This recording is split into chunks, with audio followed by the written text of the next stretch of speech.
Hindi totoo ang mga aswang na yan. Maniniwala lang ako pag mismong dalawang mata ko ang nakakita. Yan ang kadalasang sinasabi ng karamihan kapag napagkukwentuhan ay patungkol sa mga nilalang na kung tawagin ay aswang. Ngunit hindi mo na naising makasagupa o makaengkwentro ng ganitong mga nilalang at siguradong ikaw na mismo ang hihiling sa iyong katapusan. Hindi lang dahil sa nakatatakot na kaanyo nito, maging ang nakasusulasok na amoy, ang nakatatakot na alulong ng mga aso at ang pag-angil ng mga ito na siguradong lahat ng balahibo sa iyong katawan ay magtatayuan. Magandang araw po sa lahat ng ating mga tagapakinig. Tawagin niyo na lamang po ako sa pangalang Elmo. Nasa 47 anyos na ako ngayong kasalukuyan. Ako po ay kasalukuyang nakatira dito sa isang probinsya sa Kabisayaan. Hindi ko na lamang po babanggitin ang lugar para na rin po sa pribadong pamumuhay ng mga taga rito upang hindi rin makaapekto sa lugar lalo't dinarayo po ng mga turista ang aming lugar. Itong bahagi na ito ng aking kwento na ibabahagi sa inyo ay karanasan ko sa mga nilalang na kung tawagin ay aswang at nangyari ito noong dekada 90. Nasa edad 18 pa lamang ako noong mga panahon na yun nang makaengkwentro ako ng mga nilalang na kung tawagin ay aswang. Laki ako sa hirap, isang kahig, isang tukalang ika nga. Kung kaya't nakasanayan ko na ang gawaing bukid, lalo't ito ang kinagisnan kong pamumuhay. Bata pa lang ay kasama na ako ng aking ama sa pagsasaka sa aming taniman mula sa babaan sa bundok. Pagugulay at prutas naman, pag kami ay napupunta sa kagubatan, ito ang aming pangunahing pinagkakakitaan sa araw-araw. Ang bintahan ay ipinagpapalit na lamang niya ito ng bigas, kape, asukal at iba pang mga pangunahing pangangailangan. Nangangaso rin kami ng aking ama sa bukid kung saan ang sakahan nito umaskilala sa tawag na kaingin.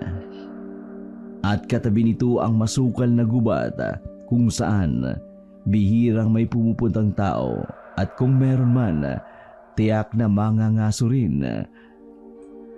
Dahil nga marami mga nagkukubling mga ligaw na hayop doon, lalo na yung mga baboy ramo, malalaking ibon, ligaw na manok at maral.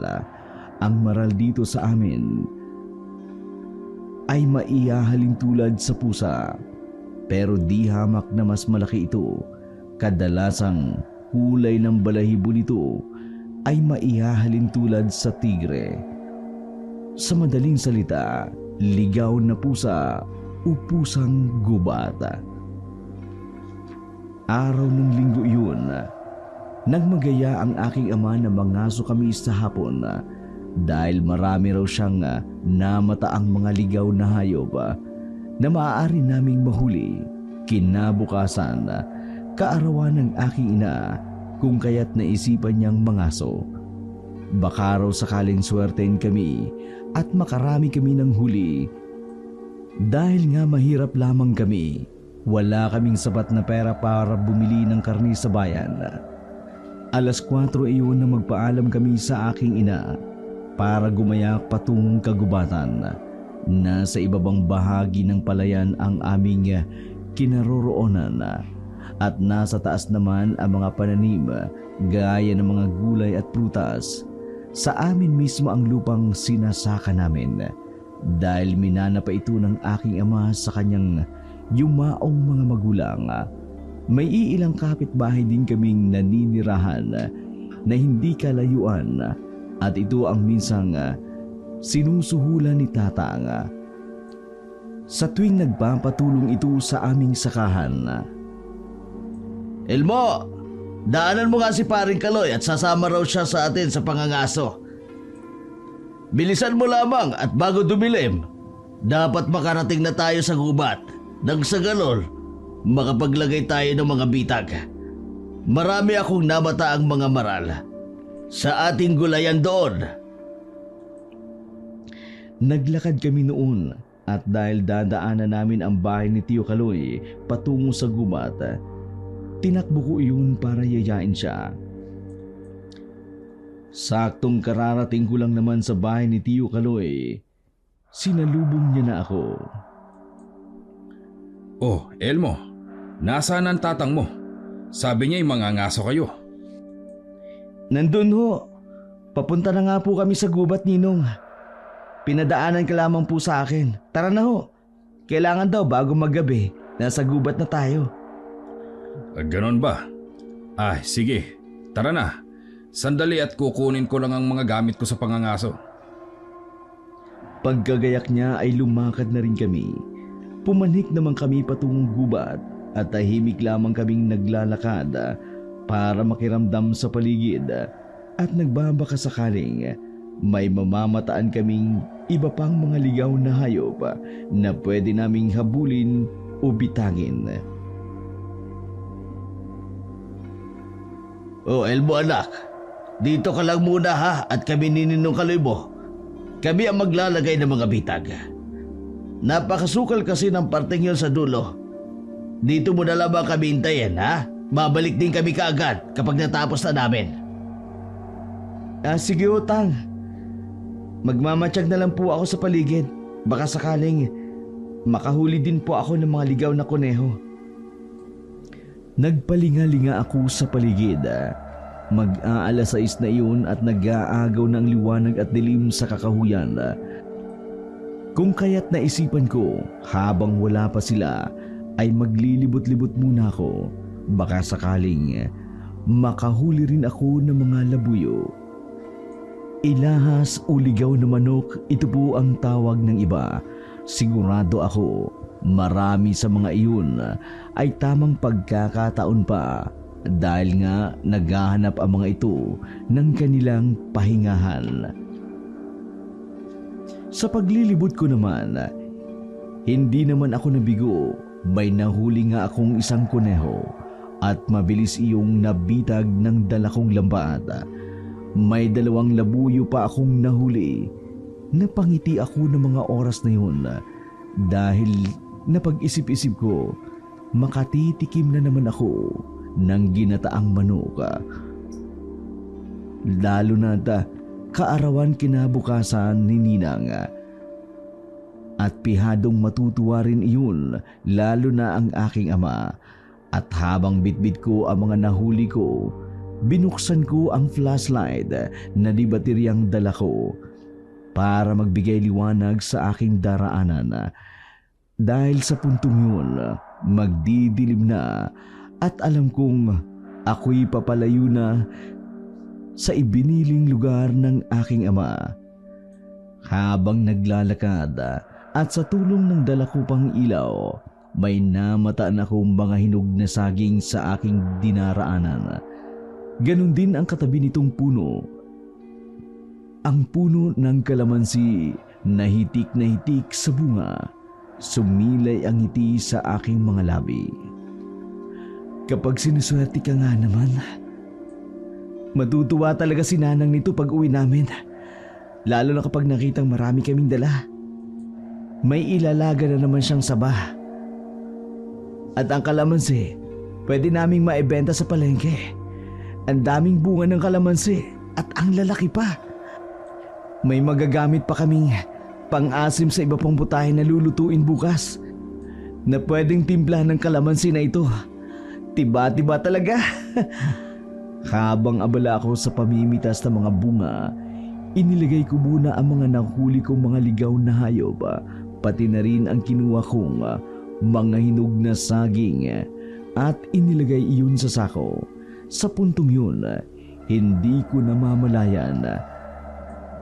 Nasa sobrang abala ko sa pamimitas, palalim na rin pala ang gabi. Kung kaya't pati ang flashlight ko pasuko na rin ang baterya. Hindi ko nga napansin na pati ang bulsa ko ay nalagyan ko na rin ng mga kalamansi. Pati ang supot na daladala ko na puno na rin. Akmang aalis na sana ako, bitbit ang mga daladala ko nang may mamataan ako sa di kalayuan. Isang napakalaking maral, kung kaya't medyo marami na akong nakuha, para bang may sariling isip ang aking mga paa para puntahan at huliin ito. Iniwan ko muna ang aking mga daladala at dun sa tabi ng puno ng kalamansi. Sinundan ko ang maral. Hindi ko alintana ang mga oras na yun. Ang mga mayayabong na talahib, pati na rin ang naglalaki ang banging sa loob ng kagubatan. Dinaanan ko na lamang dahil ang nasa isip ko ng mga oras na yun, hulihin ang ligaw na hayop na aking nakita. Dala ang aking itak at di bateryang flashlight na di na rin magtatagal ang tanglaw. Pilit kong hinagilap ang maral na yun, pero bigla na lamang nawala ito sa paningin ko. Dismayado ako ng mga oras na yun at napagpasyahan ko na lamang na bumalik dahil baka kasi kako hinahanap na rin ako nila Tatang at baka nag-aalala na ang mga yun sa akin. Pero ganoon na lamang ang gulat ko nang biglang namatay ang flashlight. Naku, ngayon pa namatay. Ay, tuluyan ang nawala ng ilaw ang flashlight ko. Paano na ako makakabalik nito? Sobra kasi napakadilim sa loob ng gubat. Teka, nasang direksyon na ba ako? Saan nga bang daan pabalik? Napalilibutan na ako ng mga baging at mayayabong ng punong kahoy. Ang dami ng mga talahib. Paano na ako nito? Kinakabahan na ako ng mga oras na yun at alam kong mahihirapan akong makabalik dahil nga wala nang kailaw-ilaw ang dala kong flashlight. Kung kaya't pilit kong hinagilap sa mayayabong na talahib ang daan patungo sa aking pinanggalingan. Dala ang aking itak, baka sakaling makabalik ako doon kaagad. At habang abala ako sa pagtataga, may namataan akong dalawang sulo sa di kalayuan na papunta sa akin ang direksyon. Base sa anino na nagmumula sa dulo, may mga babae ito. Naririnig ko rin ang mga hagik-hika nila habang naglalakad. Ibang klase. Ang tapang naman ng mga babaeng ito at talagang nangangaso rin sila sa gubat. Kakabilib. Napakatatag naman yata ng kalooban ng mga ito. Parang hindi natatakot sa mga mababangis na hayop. Pagala-gala lang sa gubat. Ganun pa man, may tuwa naman akong nararamdaman dahil kako may pagtatanuman ako kung saan ang labasan ng gubat na yun para makabalik na ako kung saan ako iniwan ni Tatang. Ang mga binibini, mawalang galang na. Pasensya na kung nagulat ko kayo. Maganda sila, pero ang ipinagtataka ko, bakit pasimpleng napangisi ang isang babae? Magandang gabi sa inyo. Magandang gabi rin sa iyo. Saan ba kayo pupunta? Gabi na kasi. Delikado para sa kagaya ninyo ang maglakad sa gubat. Huwag kang mag-alala at kayang-kaya na namin ang aming sarili. At baka nga ang makakita pa sa amin ng matakot. Napansin ko naman ang pagkalabit ng kasama niya sa kanya, sabay may ibinulong ng kung ano. Nako, oo nga. Napakadelikado ng gubat nito. Kaya ikaw, bakit ka nandito? Tila naliligaw ka yata. Kami kasi papauwi na. Dito talaga kami dumadaan para makarating sa aming bahay. Nakaaakit ang mukha ng babaeng sumagot sa akin. Hindi ko alam, pero natulala ako sa taglay nitong ganda na parabang nabihag kaagad nito ang pihikan kong puso na parang musika sa aking tenga. Ang malamyos nitong boses. Hoy! Tinatanong ka ni Lia. Bakit ka nga pala nandito? Naku, ikaw iba na yung pagkakatulala mo sa pinsan ko. Doon pa lamang bumalik ako sa aking tamang wisyo. Napakamot na lamang ako dahil hindi ko alam, sobrang naakit ako sa alindog nito. Napatulala talaga ako. Pasensya na. Ang ganda kasi ng... oo, maganda ang buwan. Ako nga pala si Elmo. Anong pangalan niyo? Bahagya silang napatawa dahil sa sinabi ko. Kasi ng gabi na yun, wala naman talagang buwan. Kung kaya't tumalikod na lamang ako sa kanila dahil nahiya ako. Wala namang buwan ah. Sabihin mo, nagagandahan ka lang talaga sa pinsan kong si Lia. Ako nga pala si Beth. At itong pinsan ko ay si Lia. Ay siya nga pala, kanina pa kami nagtatanong kung bakit ka nandito. Gayong malalim ng gabi. Ano kasi may sinusundan akong maral at nawala itong bigla sa aking paningin. Parang naligaw yata ako eh. Hindi ko kasi alam ang daan pabalik. Nako, mabuti pa sumama ka na lang sa amin. At bukas ka na lang umuwi at siguradong... Hindi pa natatapos ang sinasabi ni Beth. Bigla na lamang itong hinila ni Lia papalayo sa akin. Hindi ko alam, pero pakiramdam ko ng mga oras na yun, parang may mali. Nang humarap na uli ang mga ito sa akin, nakita ko sa mukha ni Beth ang inis. Pilit namang humingiti sa akin ni Lia at mababakas ko rin sa mukha nito ang pagkabahala. Pero ipinagkibit balikat ko na lamang iyon. Ang mabuti pa, ihahatid ka na lang namin sa labasan ng gubat. Elmo, tama ba? Elmo ang pangalan mo? Salamat nga pala sa inyong pag-anyaya. Pero hindi ba nakakaya kung kayong mga magagandang binibini pa ang mag-aatid sa akin? Ayos lang naman sa akin. Kung ituro nyo na lamang ang daan, kaya ko namang lakari mag-isa. Oo nga, Lee! Hindi. Pasensya na Elmo. Baka kasi mapahama ka pa sa daan at maraming mababangis na hayop dito. Pasensya ka na rin sa inasal ko. Hindi ko alam, pero para talagang may mali sa dalawa. Yung inasal nila kapag kaharap ako, hindi angkop sa ugali ng mga kagandahang babae.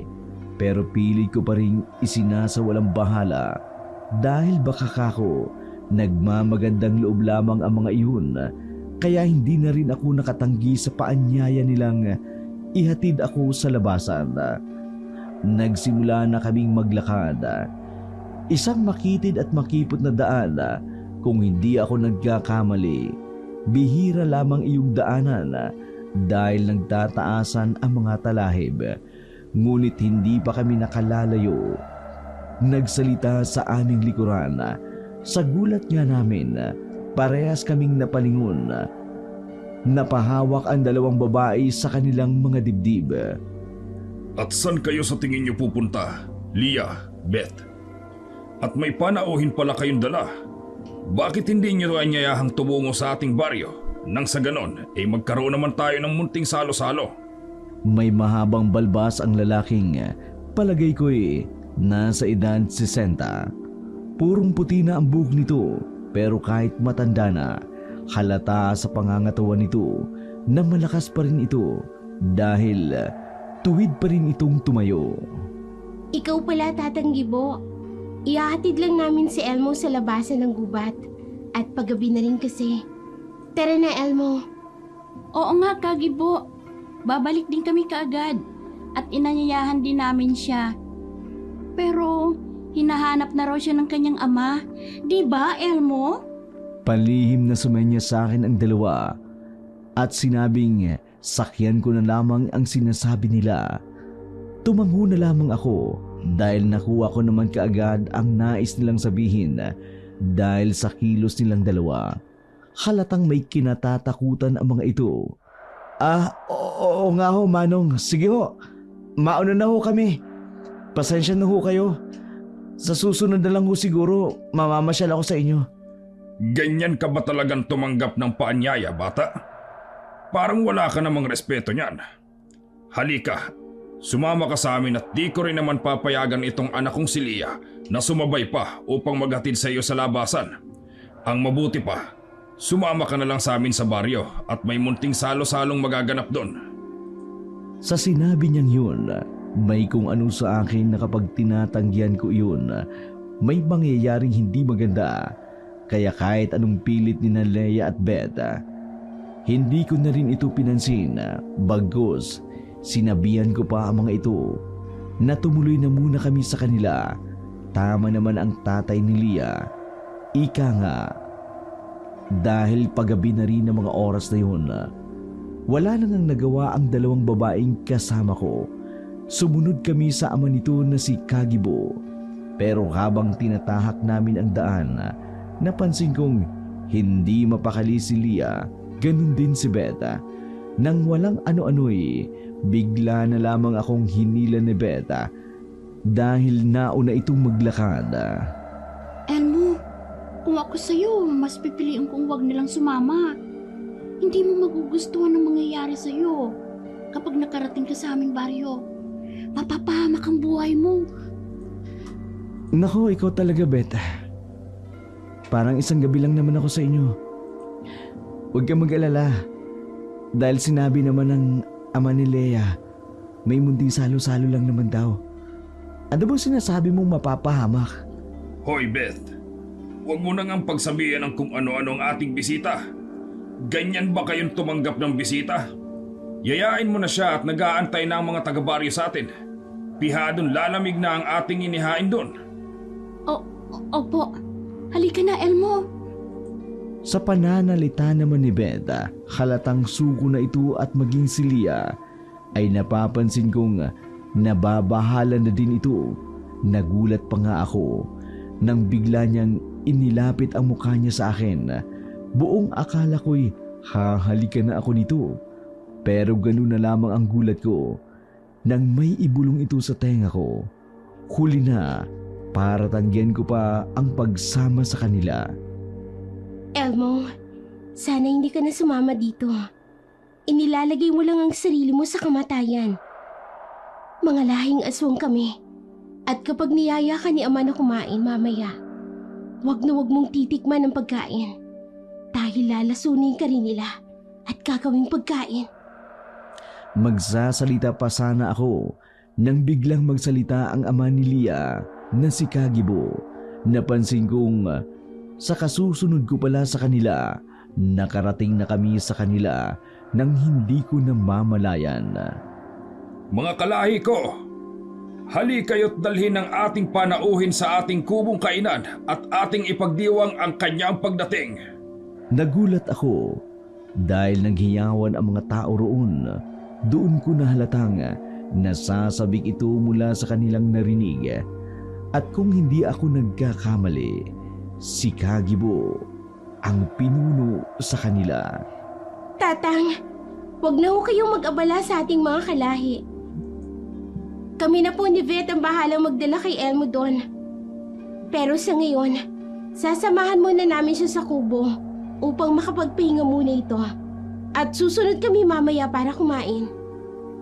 Anak, bakit kailangan pang magpahinga ni Elmo? Malakas yan at hindi pa napapagod yan. Kaunting lakaran lang naman ang lakad papunta dito, di ba Elmo? Masakit daw ho kasi ang tiyan ni Elmo, Tsugibo.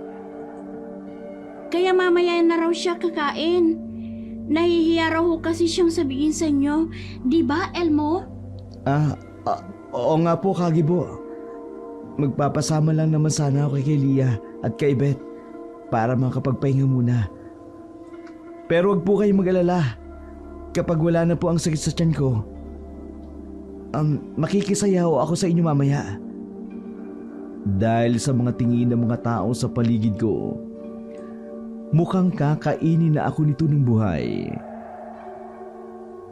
Oo lang ako ng oo at may tiwala rin ako kay Beth at Leah dahil siguradong hindi naman nila ako sasaktan.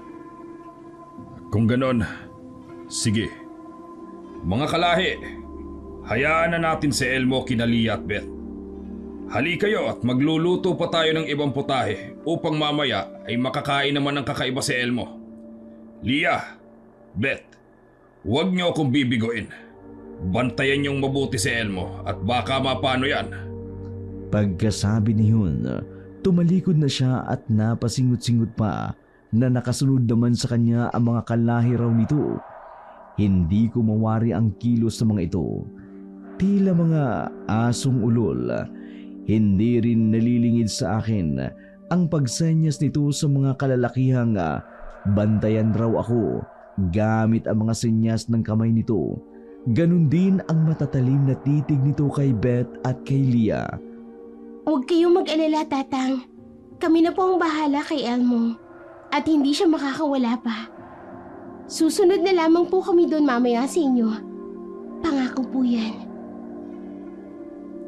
Oo nga ho, Kagibo. Di na talaga ako makawala sa taglay na alindog ng inyong anak. Kanina ko pa talaga pilit na ipinapanatag ang loob ko. Pero habang tumatagal, siguradong mangangatog na talaga ako sa mga nalalaman. Idagdag pa ang mga nakatatakot na titig ng mga taong naruroon sa baryo na yun. Nang mga oras na yun, umalis na rin kaagad sila dahil may magtitipon-tipon daw muna ang mga ito sa mismong kalagitnaan ng baryo dahil doon gaganapin ang salo-salo. Ako naman, kasama ang dalawang babaeng sina Leah at ang pinsan nitong si Beth, dinala ako sa isang kubong hindi naman kalakihan. Gawa ito sa nipa at sa sawali. May silong din ito at gawa sa kawayan. Si Jack, hindi ko lubos maisip na sa tanang buhay ko makakaharap ako ng aswang, hindi lang isa, bagkus isang angkan. Hindi ko man makita ang nakatatakot na mga wangis na mga ito. Sapat na sa akin ang nalalaman ko, buhat kay Leah at Beth. Ano na ngayon ang gagawin natin, Elmo? Bakit kasi sumama ka pa dito? Siguradong mapapahamak ang buhay mo. Tama ng pagsumbat sa kanya, Insan. Baka nakakalimutan mo. Ikaw din ang unang nagyaya sa kanya upang sumama dito bago pa dumating si Tatang. Paano ngayon to? Sigurado, nag-aalala na sa akin ang mga magulang ko. Lalo na si Tatang at si Chokaloy. Makalalabas pa kaya ako ng buhay rito? Mababait kami, Elmo. Kami ni Leah. At kahit kailan hindi namin nanaising kumain ng laman at dugo ng tao. Kaya makakaasa kang tutulungan ka namin sa abot ng aming makakaya. Basta, ipangako mong makakaalis ka ng buhay dito at itatakas ka namin. Paano nyo gagawin yun?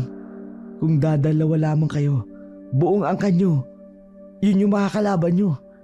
Pati ang ama ni Leia, siguradong hindi papayag yun. Lalo't siya yung tumatayong leader ng inyong angkan. Wala na sigurong pag-asang makaalis pa ako ng buhay. Ano ka ba naman, Elmo? Huwag ka nga mag-isip ng ganyan. Ang isipin mo ay ang makatakas ka sa angkan namin para hindi ka nila kainin. Aray! Nagulat na lamang kami nang bigla itong napatili. Napaupo sa sahig na kawayan habang hawak-hawak ang paa nitong tila nalapnos pa. Hala, anong nangyari sa'yo, Beth? Bakit parang nalalapnos ang paa mo? Huwag mong sabihin. Tama, may naisip na ako para makatakas ka dito, Elmo. Napansin niya ang buto ng kalamansi sa sahig na gawa sa kawayan. Naalala kong napasalampak nga pala ako kanina nang napaupo ako sa sahig na kubo. Hindi ko namamalayan may nakalabas na palang kalamansi sa aking bulsa. Hindi sinasadyang naapakan iyon ni Beth. Habang nagsasalita ito kanina, doon ko rin naalala.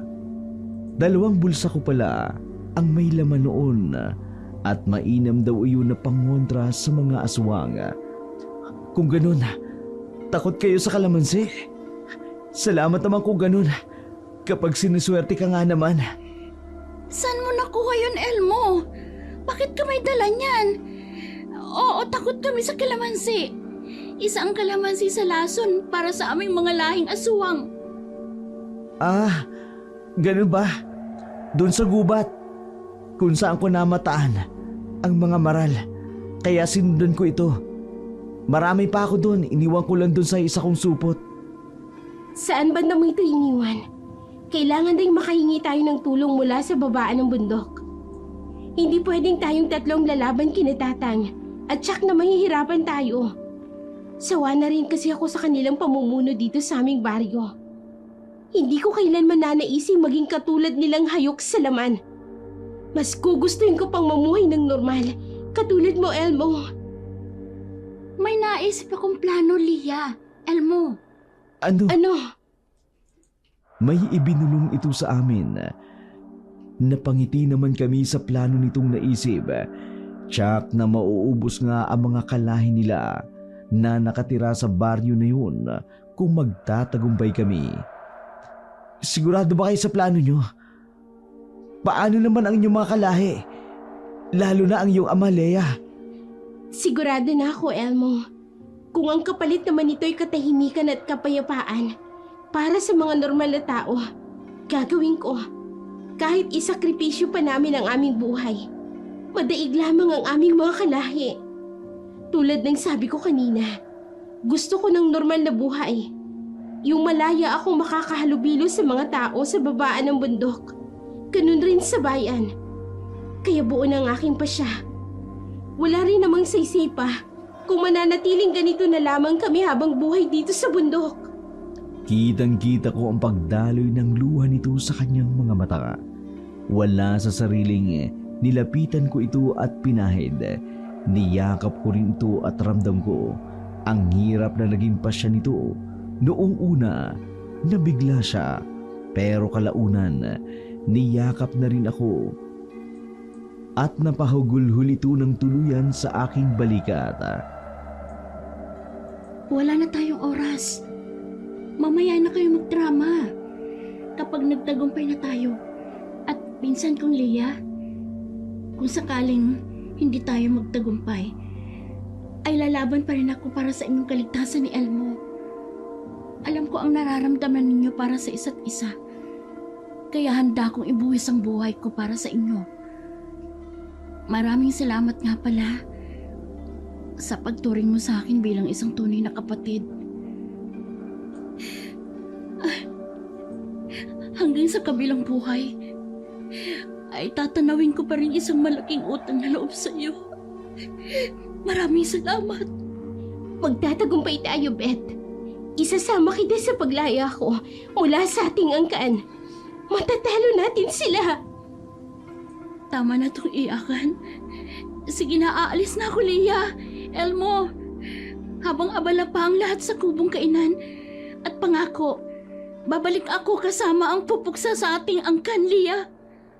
Nagpaalam na nga siyang aalis na. Palingalinga pa siya sa paligid para tingnan kung may makapapansin sa kanya.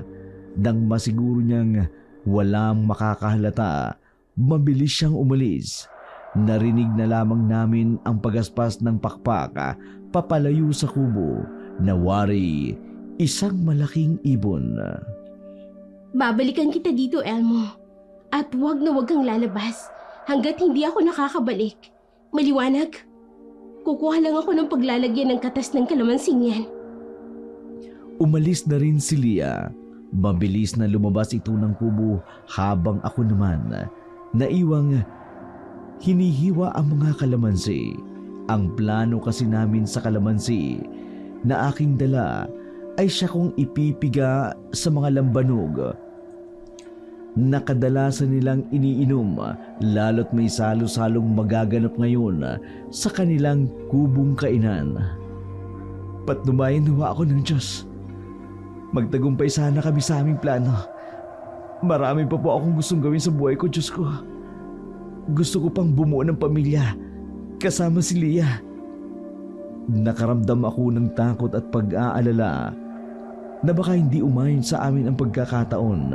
Pero batid kong naririnig ng Panginoon ang aking panalangin at siguradong hindi kami nito bibiguin. Ngunit nagulat na lamang ako nang marinig ko ang boses ni Leia. Totoo ba, Elmo? Bubuo tayo ng pamilya. Gusto mong bumuo tayo ng pamilya. Ano kasi, Leia? Di ko na nagawang tapusin ang sasabihin ko nang bigla niya akong niyakap at kinintila ng mabilis na halik sa labi. Sa gulat ko, halos hindi ako nakakilos kaagad. May nararamdaman ako para sa iyo, Elmo. Hindi kita tutulungang makaalis dito kung wala akong nararamdaman para sa iyo.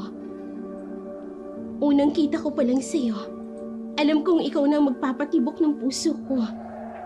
Huwag kang mag-alala. Malalampasan rin natin ito.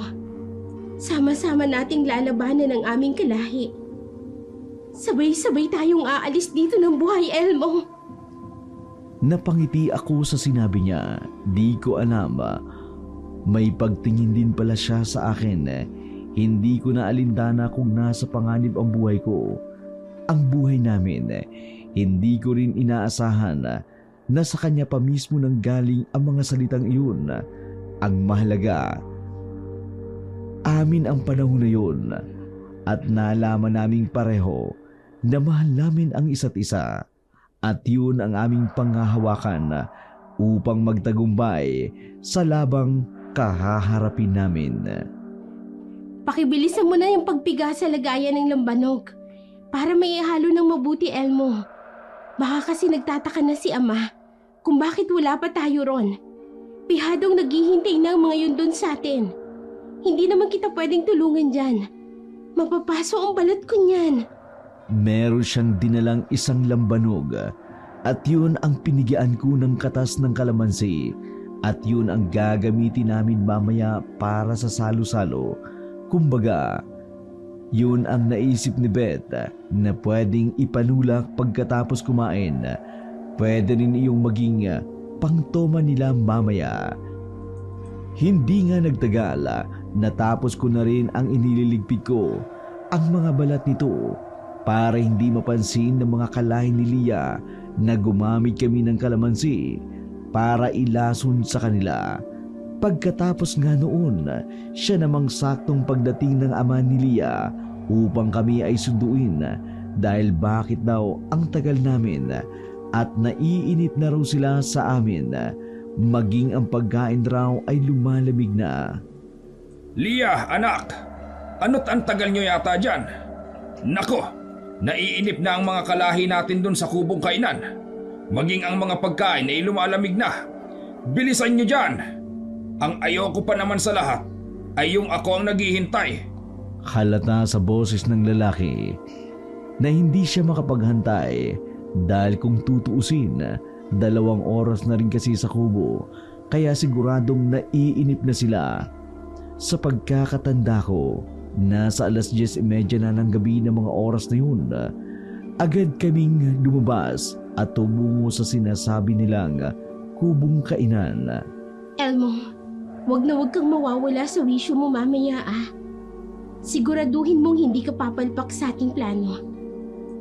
Dahil sa isang pagkakamali lang, tsak na makakahalata sila na may alam ka na tungkol sa lahi namin. Kagibo, talaga bang ganito kayo tumanggap ng bisita? Para namang napakahalaga kong panauhin kung ganun. Kayo nga itong tumulong sa akin. Kayo pa itong nag-abala para maganda ng makakain. Masyadong malalim ang katahimikan na namamagitan sa aming tatlo habang naglalakad patungo sa kubol kung saan daw nakahain ang mga pagkain. Nasa dulo pa kasi ng kanilang baryo ang kubo kung saan ako dinala ni Lia. Napansin ko rin kakaiba iyon sa lahat ng kubo na naruroon dahil malinis iyon, hindi malansa, hindi tulad sa naaamoy ko nung naglalakad kami habang dumadaan kami sa iba pang nakatirik na mga kubol na animoy, patay at nabubulok na daga. Kaya napasuka ako sa amoy pero pili kong pinigilan dahil ayokong makahalata ang ama ni Lia. Salamat naman at nagustuhan mo ang aming pagtanggap sa iyo. Ganito kami talaga dito sa aming munting baryo. Huwag ka ring mag-alala. dahil dito ka rin ihihimlay. Tingnan lang natin kung sino ang hihimlay dito. Ano ho? Dito ako hihimlay? Wala. Wala naman. Nagbibiro lang ako. Di ko alam na matataktin ka pala. Binibiro lang kita. Bilisan nyo niya dyan at siguradong gutom na ang mga kasama ko dun sa iyong laman. Laman ng mesa. Lalong nangatog ang aking tuhod sa mga sinabi niyang yun. Pero nang maramdaman ko ang mabining pagpisil sa akin ni Lia sa aking tagiliran, kusang nawala ang takot na aking naramdaman. Yung tipong siya ang lakas ko upang labanan ang takot ng mga panahong iyon. Elmo, tatagan mo ang iyong loob. Huwag kang magpapakita ng takot. Hindi mo pa lubusan kilala ang aking lahi. Mas masahol pa sila sa hayop. Lalo pat nasa mismong harap mo nila gagawin ang karumal-dumal na paglamon ng buhay na kanilang nabibiktima. Kaya dapat buong yung loob dahil buhay mong nakasalalay dito. Tandaan mo, isang pagkakamali mo lang, sira ang plano natin. Isang pagkakamali mo lang, Elmo. Sige, Lia. Maraming salamat sa inyo ni Beth. Sisikapin ko hindi magkamali para sa ating tagumpay. Mga kalahi, andito na ang ating panauhin. Tayo ay magdiwang. Nagsialulungan ang lahat ng taong naruroon nang marinig ang sinabi ni Kagibo. Ako naman, mas lalong nangamba dahil isang kuta pala talaga ng mga aswang ang baryo na yun.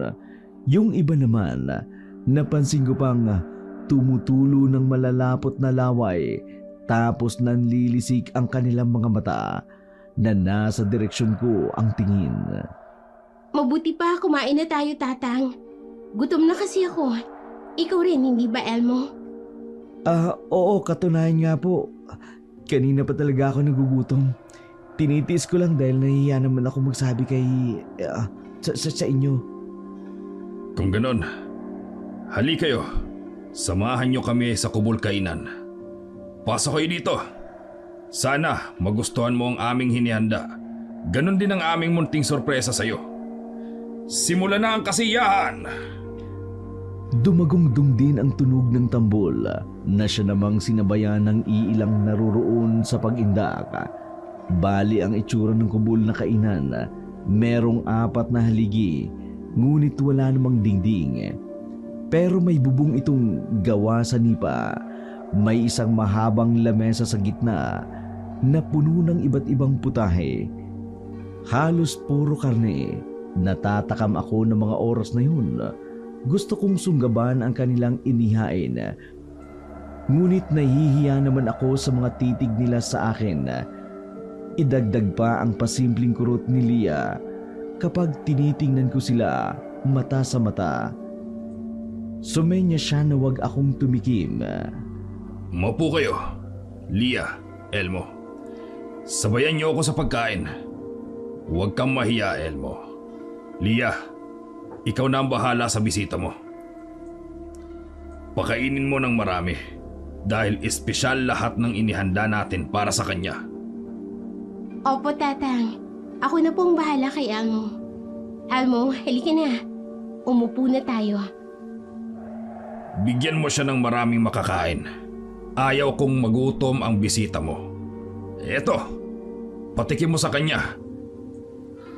Siguradong magugustuhan niya ang lasa. Iniabot nito kay Lia ang isang mangkok na hindi ko alam kung anong klaseng karne. Basta napakahalimuyak nito sa aking pangamoy. Tila natatakam akong tikman ito pero hindi ko magawa dahil bantay sarado ako ni Lia. Mamaya na ho yan, Tatang. Prutas muna ang kakainin namin. Mamaya kami kakain yan. Hindi sanay si Elmo sa pagkain natin. Kaya kako, etong prutas muna. Tapos mamaya na yan. Bakit mamaya na yan, Aber? Lia, nakakahalata na ako sa'yo. Hindi yata ayaw mo ang ginagawa namin kay Elmo. Ayusin mo, Lia. Hindi kita sasantuhin kahit anak pa kita. Pasensya na ho, Kagibo. Ang totoo po niyan, nagustuhan ko po ang inihanda ninyo. Kaso talagang hindi po ako sanay kumain ng ganyan eh. Tsak nakakainin ko naman yan, pero mamaya na po siguro. Manunood muna kami ng palabas. Mukhang nagkakasiyahan po doon eh. Hindi maaari. Kailangan mong makain yan bago pa sumapit ang alas 12 ng gabi. Hindi magiging matagumpay ang kasiyahan ng gabing ito kung hindi mo pa ito natitikman. Kaya sa ayaw at sa gusto mo, kakain ka ngayon. At ikaw naman, Lia, pwede bang lumayo ka sa kanya? Para kang lintakong makadikit. Doon ko palang nalaman na may masamang balak nga ito sa akin. Dahil kanina, si Leia ang pinag-aasikaso nito sa akin. Pero ngayon, parang nag-iba kaagad ang timpla at modo nito. Sige ho, pero titikman ko muna. Tsak, hindi naman po nakakaabala kay Leia. Katunayan nga po, siya po ang nag-udyok sa akin na pakisamahan ko kayo. Natigil ang pag-uusap namin nang dumating ang isa sa mga tao na sumisigaw. Ibinalita nitong dumating na daw si Beth. May kasamang 2 kalalakihan na medyo may edad na. Tinanong din ito kung dederecho raw sila sa salo-salo. Nagliwanag ang mukha ni Kagibo. Yung tipong parang nakatanggap ito ng isang magarbong regalo dahil sa ibinalita sa kanya ng kanyang tauhan. Sige, tamang-tama. At sumabay na sila sa amin dito. Maaasahan ko talaga kayo, Lia, at ang pinsan mong si Beth. Dalhin niyo sila dito at tipunin ang lahat ng ating mga kalahi para sa isang masayang okasyon. Isang sandali nga lang, dumating na ang ibang mga kalahi ni Kagibo kasama si Beth. Ganun na lamang ang gulat nito nang masilayan ang 2 bisita. Tatang, Ninong Kaloy, kayo ba ang mga bagong panauhin? Naibulalas ko na lamang dahil sa aking gulat. Naisip kong mapapahamak rin ang buhay ng aking ama. Ganun din si Ninong Kaloy. Aba, kilala mo pala ang bagong panauhin natin, Elmo. Kung ganon, isang karangalan sa amin ang makilala ang iyong ama at ang kasama nito. Bakit hindi mo sila yayaing umupo muna dito at sabay-sabay na tayong kumain? Total, marami naman kaming inihandang pagkain dito. Tatang, baka gusto niyo muna mag-inuman ng tuba kasamang ama ni Elmo bago kayo magsalo-salo dito. Para naman magkumustahan kayo. Tama ang dalaga mo, kaibigan. Total napagod kami sa pangangaso. Baka may maiinom tayo dyan. Saka mabuti na rin palang sumama kami rito kay Beth. Dahil nandito rin pala ang anak kong si Elmo. Salamat at dito siya napadpad sa lugar ninyo. Siguradong ligtas siya nito. Hindi rin nakaligtas sa aking paningin ang kindat ng isang mata niya sa akin na nakuha naman agad ang nais nitong iparating. Tamang-tama. At mayroon kaming espesyal na inumin na inihanda. Lia, Elmo, halik kayo at samahan niyo ako. At dalhin niyo dito ang lambanog. Hindi pa nga ako nakasasagot. Hinila na nito ang aking kamay na siya namang naging dahilan para mamula ako. Ikaw ba naman ang hawakan sa kamay ng babaeng tinatangi mo? Ano kaya ang mararamdaman mo? Tumango na lamang ako sa aking ama, saka nagpatianon sa paghila sa akin ni Lia. Ganun pa rin ang ginawa ni Beth kay Tatang at kay Ninong Kaloy. Alam kong sa pagkakataong iyon, malaki ang tsansang magtatagumpay kami sa aming mga plano. Dahil nakabalik na si Beth, kasama pa nito ang aking ama na may alam ding pangontra sa mga aswang. Nang makalayo-layo na kami, upang pumunta sa kubo kung saan iniwan namin ang lambanog na pinaghaluan namin ng kalamansi. Siya namang nagsalita si Beth. Insan, Lia, Elmo, umaayon sa atin ang pagkakataon. Hindi na rin ako nahirapang himukin pang yung ama. Dahil matagal na rin pala niyang alam na sa baryong ito ay ang siyang angka naming mga aswang. Kaya noong sinabi ko sa kanya na nandito ka, ay hindi na agad ito nagdalawang isip na sumama ka agad. May ginawa ring tulong ang ilan mong mga kamag-anak. Maging ang kasama ng iyong mga magulang kanina nung hinahanap ka nila. Mamaya, darating sila. Dala ang kakailanganin nating tulong. At naghihintay lang sila ng mga senyalis na gagawin ko para sumugod. Tuwang-tuwa si Beth dahil may mga tulong sa amin para magupo ang kanyang mga kalahi na siyang nagbigay ng kilabot sa mga karatig baryo at lugar na malapit sa amin. Kung ganon, hindi lang ang ama ni Elmo at ang tiyo Kaloy niya ang siyang kasama mo rito. Magandang balita yan. Ang gawin na lang natin ngayon ay mapainom ang lambanog na hinaluan namin ni Elmo ng kalamansi. Nang sa ganon, kahit kalahati lang ng kalahi natin, mabawasan na para hindi na dumanak pa ang dugo sa ating baryo. Mahihirapan kasi tayo kapag hindi nabawasan ang bilang ng ating kalahi. Walang lakas sa mga tao kung hihahaling tulad sa atin. Ako naman ay tahimik lang na nakasunod sa kanila. Pero hindi ko rin maiwasan ang hindi makaramdam ng tuwa buhat sa aking narinig mula sa kanila. Pagkarating nga namin sa kubo kung saan ako nagpahinga, kinuha ko kaagad ang lalagyan ng lambanog. Isa itong malaking galon na siguro'y nasa 20 litro ang laman nito na siyang pinaghaluan namin ng katas ng kalamansi. Pagkabitbit ay agad kaming tumalilis patungo sa direksyon kung saan sila tatang nakapwesto habang nagkakatuwaan naman ang mga kalahi ni Lia. Tatang, andito na ho kami! Uminom siguro muna kayo ng lambanog na to upang mas maging magana po ang inyong usapan. Agad ko naman itong inabutan ng baso at sumenyas na inumin niya para hindi malata ng iba na may kalamansi kaming inilagay doon. Ganon din ang ginawa ko kay Ninong Kaloy. Agad naman nilang nilagok iyon. Napatitig na lamang sa direksyon namin ang ibang kalahi ni Lia habang ginagawa namin ang bagay na yun. Ilang sandali pa nga, inabutan na rin namin sila ng basong gawa sa bolo o tapyas na kawayan na may lamang lambanog. Saka ito inabot sa kanila sa tulong ni Lia. Mabilis namang naubos ang laman ng lambanog na aming dalang lalagyan at halos lahat ng kalalakihan doon ay napainom namin. Ilang sandali pa nga, naggagulo na sa mismong pinangyarihan ng pagdiriwang. Na sana kami iyahanda, ngunit naunahan namin sila. Ngunit mayroong mga nagpalahaw, parang pinaghalong baka at baboy na kinakatay. Meron namang bigla na lamang bumulagta sa lupa na siya namang ikinabangis ng aura ng ama ni Lia. Lia! Beth!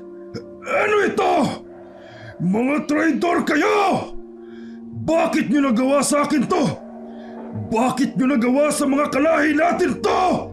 Mga wala kayong utang na loob! Pasensya na, Tatang.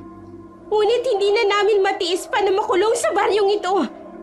Ito na siguro ang tamang pagkakataon para naman sa kalayaan ng lahat na walang kinikimkim na takot sa mga tulad niyong hayok sa laman at dugo ng tao. Tama na ang paghasik ng lagim. Nakakasuklam ho ang ginagawa ninyo! Hinawakan ko ito sa kamay habang ang kanang kamay ko naman ay may hawak na itak. Nakita kong napahawak rin sina Tatang at Ninong Kaloy sa kanilang itak. Tama na ang paghahari ninyong mga aswang dito sa ating lugar, Kagibo! Matagal ng panahon kayong kinatatakutan dito. Ito na ang oras para tapusin ang inyong angkan. Marami na kayong kinuwang buhay. Buhay nyo rin ang magiging kabayaran! Kung ganon, ipaglalaban ko ang aking angkan! Hindi maaaring kayong mga tao lang ang makagagapi sa amin! Nagawa niyo pang kunin ang simpatya ng aking anak at pamangkin! Mga lapastangan! Mga halae! Sugurin sila! Sugod! Lumabas na kayo! Ito na ang tunay na laban! Ilaban na natin ang kabutihan at lipulin ang kasamaan ng mga kalahi kong aswang! Pagkasigaw ni Beth, saka naman nagsulputan ang napakaraming tao mula sa mayayabong na talahiban. Hindi ako nagkamali. Ito ang mga taong hininga ng tulong ni Beth para gapiin ang kanilang mga kalahi. Tatang! Ninong! Tulungan niyo na po ang taong bayan! Kami na po ni Leia ang haharap kay Kagibo! Mag-iingat po kayo! Nagulat na lamang ako sa pagpalit ng anyo ni Beth at ni Leia. Ang nooy maamo at magandang mukha ni Leia napalitan ng isang dambuhala at napakabangis na asong itim. Tumutulo rin ang malapot na laway nito. Maging ang kanyang mga kuko ay nagtagisan din na animoy kutsilyong bagong hasa. Ganon din ang bilugang bunganga nito na puno ng matutulis na nagsisibaba ang mga ngipin. Si Beth naman, nakita ko na lamang na nasa ere na habang ikinukumbas ang malapaniki nitong pakpak gamit ang matutulis na kuko. Isa-isa niyang dinagit ang iba pa niyang kalahi. Sa kanya ito dinala sa ere at ibinalibag sa lupa. Leia! Beth! Mga traidor kayo! Papatayin ko kayo! Hinding-hindi ko kayo sasantuhin! Maging ikaw, Leia! Kahit na anak kita! Dumaan ka muna sa itakong kawaras ka! Dumaan ka muna sa itakong aswang ka! Hindi ko hahayaang madapatan ng maruruming mong kuko ni dulo ng balahibo ni Leia! Ako ang harapin mo! Lalaki sa lalaki! Tao sa aswang! Nawala na rin kasi ang kaninang nararamdaman kong takot, lalo't may lakas loob na ako. Unti-unti nang nalipol ng mga taong bayan ang mga kalahi nitong aswang. Malaki talaga ang naitulong ng lambanog na aming naipainom sa kanila. Dahil nangingisay lamang ang mga ito sa lupa, pero di yata napakalakas ni Kagibo. Tila hindi mo lang ito naapektuhan. Kung inaakala mo, maiisahan mo ako, bata, ay dyan ka nagkakamali. Hindi yata pulido ang inihalo yung katas ng kalamansi sa lambanog dahil may buto pa ito. Kaya ni isang tulo ay di ako tumikim! Kung hindi ka man mamamatay sa lambanog at kalamansi, sisiguraduhin mamamatay ka sa gamit kong itak! Nakikita mo ba ang paligid mo? Parang ikaw na lang ang nakatayo ngayon! Mahinang nilalang! Magbabayad ka, bata! Pagbabayarin kita! Ipapatikim ko sa iyo ang galit ng isang pinonong aswang! Ah! Pagkasabi noon ay sumugod siya sa akin.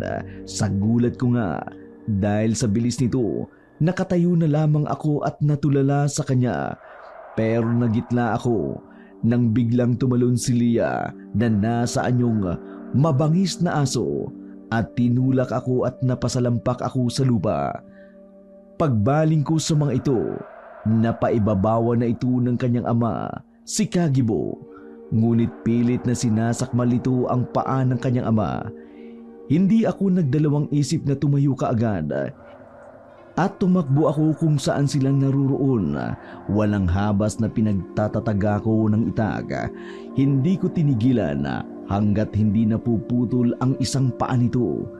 Tadtad ito ng saksak bago kumalas sa pagpapaibabaw nito sa kanyang anak na si Leia. Tumulong naman sa amin ang taong bayan dahil tanging si Kagibo lamang ang natitira sa kanyang mga kalahing aswang.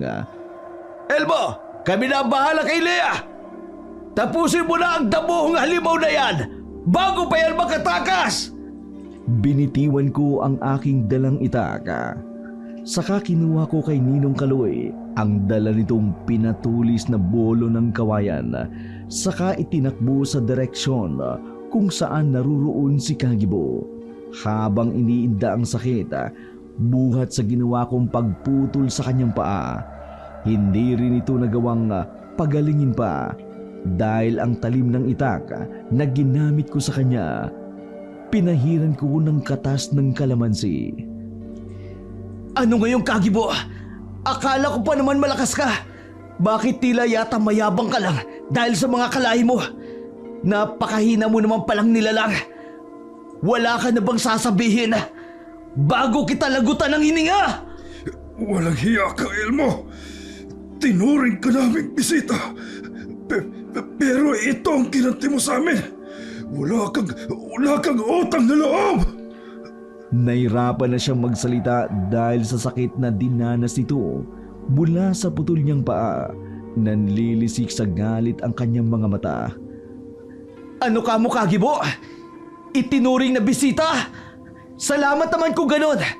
Di yata'y hindi bisita ang pagkakaalam ko ang turing niyo sa akin. Ang sabihin mo, baka ka ako pagkain at panglaman lang ng sikmura niyong hayok sa laman! Pagkasabi noon, saka ko naman itinusok sa kanyang kaliwang hita nang unti-unti na itong nagpalit ng anyo bilang tao. Tapusin mo na lang ako, Elmo. Huwag mo na akong pahirapan pa. Tama na ito. Ngayon, mararamdaman mo ang sakit sa mga ginawa niyo sa taong bayan bago niyo sila katayin ng buhay at ipanglaman sa inyong mga sikmura. Kulang pa yan sa sakit na dinulot niyo sa buong bayan. Ilang pamilya ba ang nawala ng mga mahal sa buhay at nagdusa dahil sa ginawa ninyo? Inundayan ko pa siya ng saksak gamit ang gawayang pinatulis ang dulo.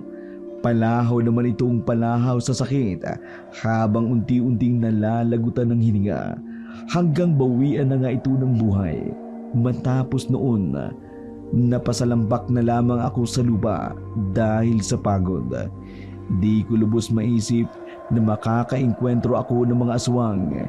Hindi lang isa, kundi isang angkan pa ng mga aswang. Puno rin ng tilamsik na dugo ang aking damit, maging ang ibang parte ng aking katawan dahil sa pagpaslang ko kay Kagibo. Sa wakas, natapos na rin. Ano, uupo ka lang ba dyan? Hinihintay ka na ni Leia doon. Oh! Nag-anyong tao na si Beth nang kausapin ako. Sabay itinuro niya ang gamit ng kanyang muso, ang direksyon ni Leia. Ikaw pala, Beth. Napagod lang ako. Ang bangis pala ng mga kalahi niyo. Grabe ka, Elmo. Napahanga mo ako ah. Mas mabangis ka pa pala sa aming mga aswang. Nagtawanan pa kaming dalawa habang inililibot ang aming paningin sa kanilang baryo. Maraming nagkalasog-lasog na katawan sa paligid at mga lamang loob ng kanilang kalahi. At iba pang parte ng katawan ng walang awang pinagtataga ng taong bayan. Ngunit ganun na lamang ang gulat ng taong bayan nang isa-isa na lang sinunog ang mga kubo. Dahil may isang kubo na sobrang dami ng bungo ng taong naruroon, maging ang mga bungo ng mga ito. Ganun pala talaga sila kabangis dahil sa sobrang dami nilang binibiktima mula sa taong bayan. Sa isip ko pa, tama lang ang naging desisyon namin na tapusin sila dahil mas dadami pa iyon kapag hindi sila nalupig. Kumusta ang pakiramdam mo, Leia? May masakit ba sa'yo? Huwag mo akong intindihin, Elmo. May kakayahan kaming gamutin ang aming mga sugat. Lalo't hindi naman ito malala. Ang mabuti pa, sunugin na lamang natin ang baryo upang maburang lahat na kademonyohang nagawa ng mga kalahi ko dito. Maaari niyo bang gawin yun, Elmo? Wala namang problema sa akin. Ang iyong inihiling, kayang-kaya kong gawin. Leia, yun talaga ang plano ng mga taong tumulong sa atin. Magpahinga ka na lang muna dito para maging maayos na ang iyong kalagayan. Dahil pagkatapos nito, isasama kita sa bahay. Kayong dalawa ni Beth.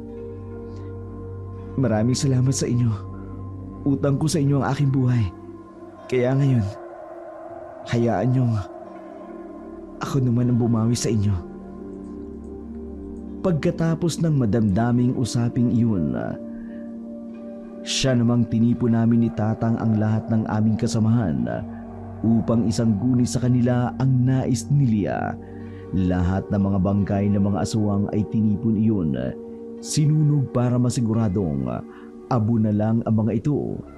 Saka namin nilisan ang kanilang lugar at umuwi sa amin. Nadatnan pa namin ang aming ina. Baka sa pagmumuka nito ang pag-aalala sa akin. Saka ako nito sinalubong ng yakap. Nagpasalamat naman kami sa taong tumulong upang lupigin ang lahi ng mga aswang. Pinakilala ko rin si Lia at Beth sa aking ina at malugod naman itong hinitian at tinanggap sa aming pamamahay. Naging masaya rin ang kaarawan ng aking ina, lalo't maraming nag-ambag-ambag para sa mga lulutuing putahe. Pasalamat na rin daw nila dahil sa pagkawala ng mga salot na aswang sa kanilang baryo. Mula noon, nagkaroon na ako ng tapang. Pakiramdam ko, kaya ko na mag-isa sa gubat. Tingin ko sa aking sarili, matapos ang aming pakikipaglaban sa mga aswang, hindi na ako takot na harapin ang mga hayop sa gubat na mas mababangis pa kesa sa mga nakasanayan kong hulihin. Napangiti ako habang iniisip na gusto kong manghuli ng hayop na mabangis kagaya ng baboy ramo. Nagpunta ako sa gubat na mag-isa.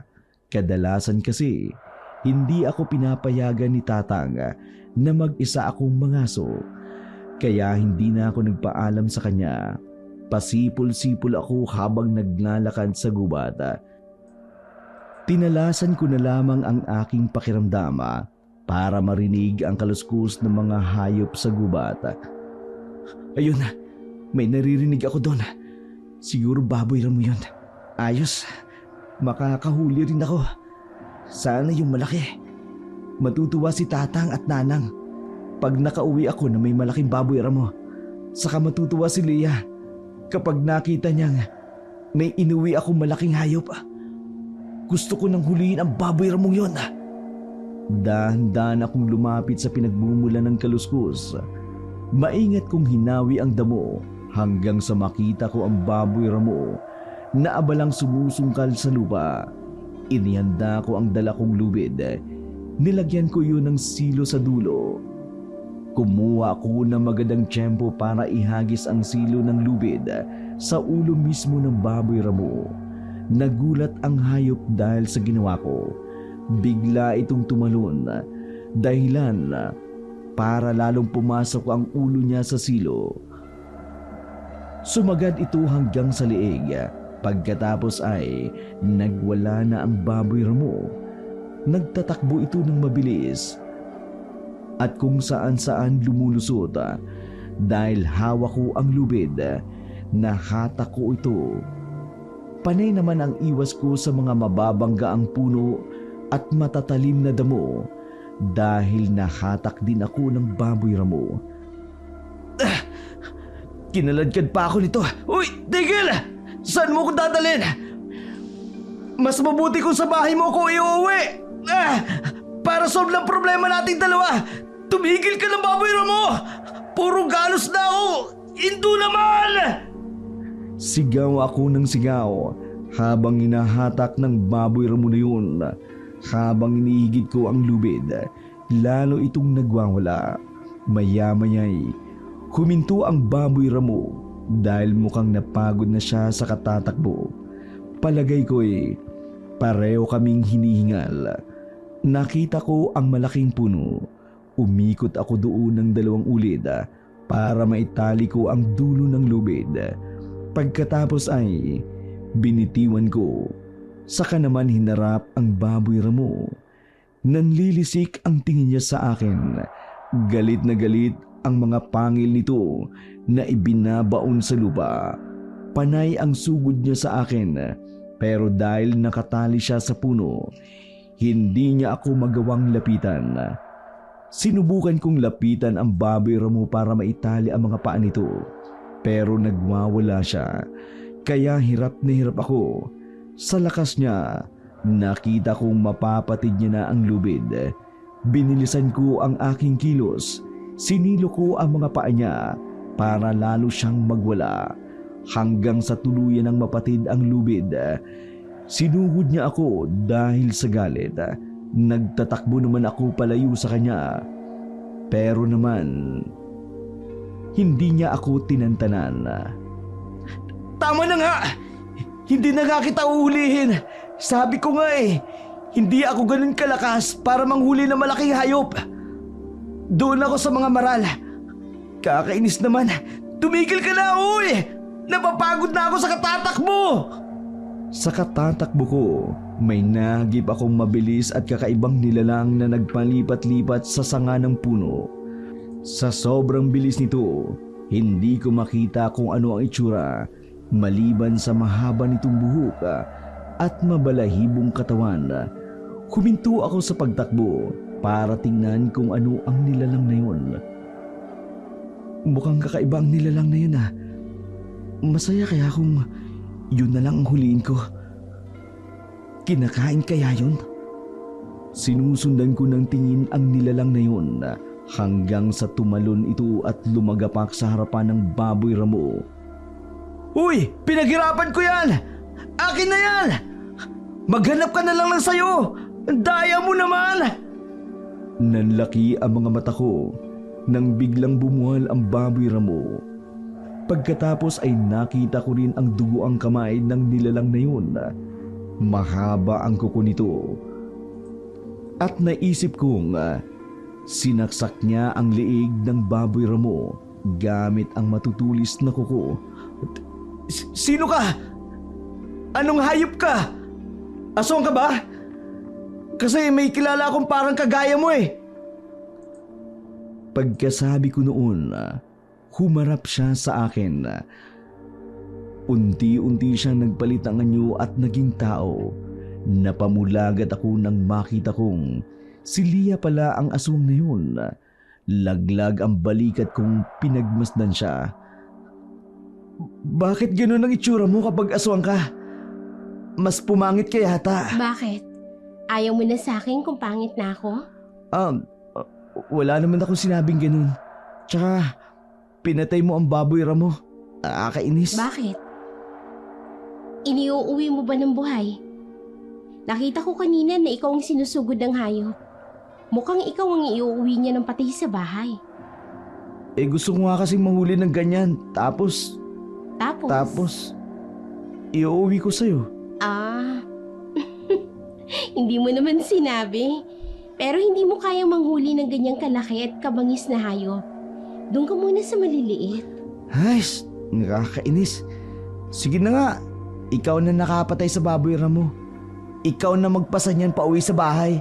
Ang sabihin mo lang, hindi mo kaya. Kasi masyadong mabigat. Ay, kaya ko kaya. Kapag kalahati lang yan, bawasan mo na lang. Lumapad ang ngiti ni Lia nang sabihin ko iyon. Natuwa siya dahil pinayagan ko siyang kumain ng sariwang karne. Basta hayop lang kakainin mo Hindi na sumagot si Lia. Kaagad siyang nagbalit ng anyo sa pagiging aswang. Gamit ang matutulis niyang kuko, kinatay niya ang baboy ramo. Inihiwalay niya ang kalahating bahagi nito, habang ang kalahati unti-unti niyang kinain. May katagalan din iyon bago niya iyon maubos.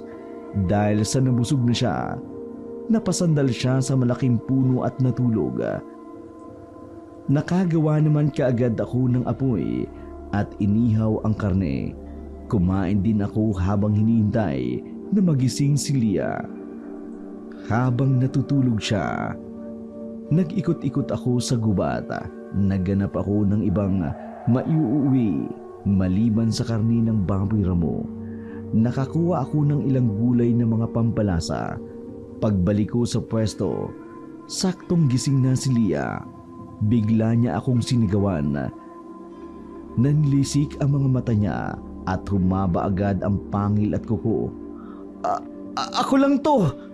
Bakit may dala kang kalamansi? Anong balak mo dyan? Parang pang-asim sa karne. Huwag kang ano? Napahinahon naman siya. Maya-maya pa'y nagyaya na akong umuwi. Tuwang-tuwa si tatang at nanang sa dala kong pang-ulam. Hay! Mukhang pang ilang araw na nating ulam yan ah! Pero mukhang kalahati na lang. May isang bumawas na siguro. Tawag dun, madaya. Kalma lang. Siya kasi nakahuli kaya kinuha niya ang parte niya. Di nyo naman lang sinabi na mga ngaso pala kayo.